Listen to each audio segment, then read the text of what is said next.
મનુ મહારાજના દીકરા, એનું નામ છે ઉત્તાનપાદ. ઉત્તાનપાદને બે પત્ની હતી, એક સુનીતિ ને બીજું સુરુચિ. સુરુચિ હતી ને માનીતી પત્ની હતી, સુનીતિ અણમાનીતી પત્ની હતી. જો ભાગવતમાં સ્પષ્ટ લખેલું છે, નીતિ કોઈને ગમતી નથી પણ રુચિ બધાને ગમે હો. પણ નીતિ જેને ગમે ને એને ત્યાં જ ભગવાન આવે છે અથવા ભગવાનનો ભક્ત થાય છે.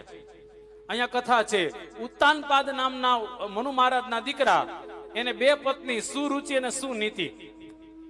આ સુરુચિ થી એક દીકરો થયો, એનું નામ છે ઉત્તમ, અને સુનીતિ થી એક દીકરો થયો, એનું નામ છે ધ્રુવજી મહારાજ.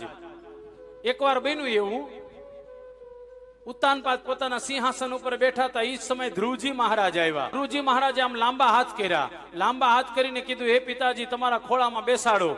એ સમયે સુરુચિ આવીને ધ્રુવજી મહારાજનો હાથ પકડી અને ધક્કો મારી દીધો. કીધું, બેટા, તારે તારા પિતાના ખોળામાં બેસવું હોય ને તો તારે મારા પેટે જન્મ લેવો પડે. તું જે માના ગર્ભમાંથી આવ્યો છો એ તારી માં તારા પિતાને જ ગમતી નથી. જ્યારે આવું બધું સાંભળ્યું એટલે નાના બાળકને ન ગમ્યું. યાદ રાખજો, નાના બાળકને છે ને જલ્દી હૃદયમાં લાગી આવે હો. નાના બાળકની સામે અમુક ક્રિયાઓ ક્યારેય ન કરાય. આ નાનો અમથો બાળક ધ્રુવજી મહારાજ જાય છે પોતાની માં સુનીતિ પાસે રડતો રડતો. ભાગવતમાં લખેલું છે, સુનીતિને કહે છે, હે માં, મેં એવો કયો અપરાધ કર્યો છે કે મારા પિતાના ખોળામાં બેસવા માટે મારે કોઈકની રજા લેવી પડે? બસ એ જ સમયે સુનીતિએ પૂછ્યું, બેટા શું થયું? તો કે જોને, મારા પિતાએ મને ખોળામાં ન બેસાડ્યો. એટલું નહીં, સુરુચિ માતાએ મને ધક્કો મારી દીધો. માના આંખમાં આંસુ આવી ગયા. બેટા, એક કામ કર, તારા પિતા કરતા પણ જો ઊંચું તારે શાસન જોતું હોય ને તો તું ભગવાનનું ભજન કર. તારા પિતા કરતા પણ તને ઊંચું શાસન મળશે. પછી તો ધ્રુવજી મહારાજ પોતાની માને પ્રણામ કરી અને જંગલમાં જાય છે. કથા સાંભળજો. જંગલમાં જ્યારે ધ્રુવજી મહારાજ ગયા તો રસ્તામાં નારદજી મળ્યા. અને નારદજી જેવા મળ્યા તો નારદજી પૂછે છે ધ્રુવજીને, બેટા, તું કોણ છો? કીધું, ઉત્તાનપાદનો દીકરો. ક્યાં જાય છે? તો કે તપ કરવા. કીધું, કોનું તપ કરવા? તો કે એ તો મને ખબર નથી. હવે કે તપ કરવા જાશો ને કયા ભગવાનનું તપ કરવાની ખબર નથી, એમ તો ન ચાલે. હરિદ્વાર જાઓ છો ને હુકામે જાઓ છો એ ખબર નથી, એમ થોડું હાલે કઈ? હરિદ્વાર જાઓ છો તો કથા સાંભળવા જાય છીએ. બસ એ જ સમયે ધ્રુવજીને નારદજી એક મંત્ર આપ્યો. કીધું, આ મંત્રનો જપ કરજો, 6 મહિનામાં ભગવાન તમારી પાસે આવશે. ભાગવતનો બહુ સરસ મજાનો મંત્ર છે. નારદજીએ ધ્રુવજીને આ મંત્ર આપ્યો, ઓમ નમો ભગવતે વાસુદેવાય.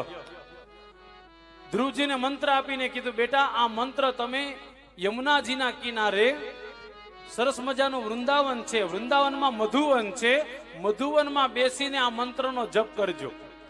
આ જપ કરશો એટલે ભગવાન તમારી પાસે 6 મહિનામાં આવશે. પેલાથી કહી દીધું, 6 મહિનામાં ભગવાન તમારી પાસે આવશે. અને જ્યાં એટલું કીધું તા તો ધ્રુવજી મહારાજે દંડવત કર્યા નારદજીને, અને દંડવત કરીને ધ્રુવજી મહારાજ યમુનાજીના કિનારે જાય છે. મંત્રનો જપ કરતા કરતા ધ્રુવજી મહારાજ આગળ વધતા જાય છે. મંત્રનો જપ કરતા કરતા ધ્રુવજી મહારાજ યમુનાજીના કિનારે આવ્યા. યમુનાજીના કિનારે આવી યમુનાજીનું જલપાન કરી ફળ ખાઈ અને તપ કરવા લાગ્યા. ભાગવતમાં લખેલું 6 મહિના સુધી તપ કર્યું. પેલા મહિને તેવી કેવી રીતના તપ કર્યું ભાઈ? તો કે યમુનાજીનું જલ પીવે અને ફળ ખાય. બીજા મહિને શું થયું? તો કે ફળનો ત્યાગ કરી દીધો. કેવલ ને કેવલ યમુનાજીનું જલ પીવે અને તુલસીના પાન ખાય. ત્રીજા મહિને તુલસીના પાન પણ છોડી દીધા.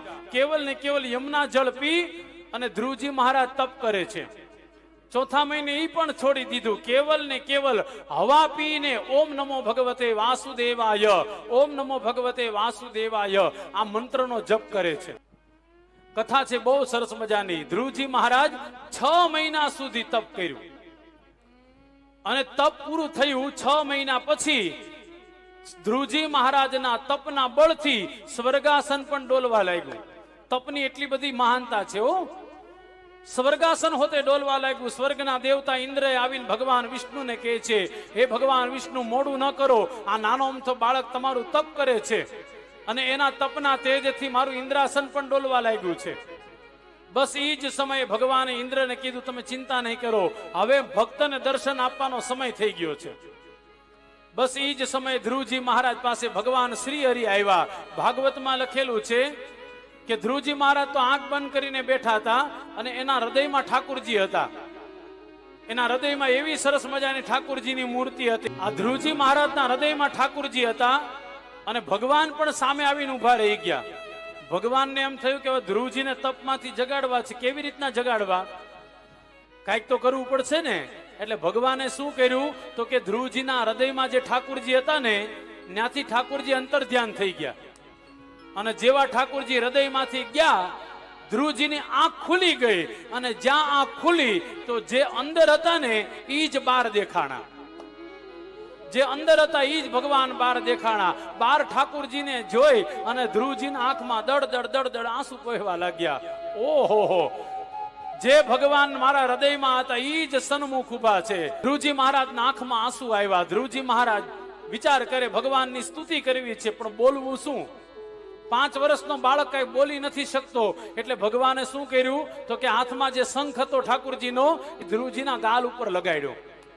અને જ્યાં ગાલ ઉપર લગાડ્યો ને ત્યાં તો ધ્રુવજી મહારાજે બહુ સુંદર મજાની ઠાકુરજીની સ્તુતિ કરી. હે પરમાત્મા, યોન્ત પ્રવિશ્ય મમ વાચમ ઇમામ પ્રસુપ્તા. મારી વાણી તો 6 મહિનાથી સૂઈ ગઈ હતી. હે પરમાત્મા, આપની સ્તુતિ કરવા માટે હું ક્યાં યોગ્ય છું? પણ હે ભગવાન, તમારો 5 જન્ય શંખ લગાડી મારા ગાલ ઉપર તમે મને વાણી આપી છે.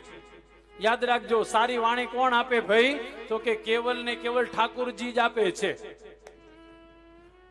તમને મને સેવા કરવાનો મોકો, મારા ઘરે ઠાકુરજી હોય તો સેવા કરવાનો મોકો ઠાકુરજી જ આપે.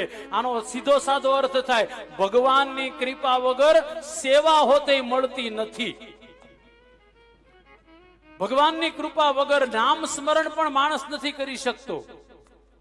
ભગવાનની કૃપા વગર કથામાં પણ માણસ આવી નથી શકતો. આવી જાય તો સાંભળી પણ નથી શકતો. સાહેબ, આ બધું એની કૃપા હોય તો જ બધું થાય. હો, કૃપા વગર બધું ખોટું સાહેબ.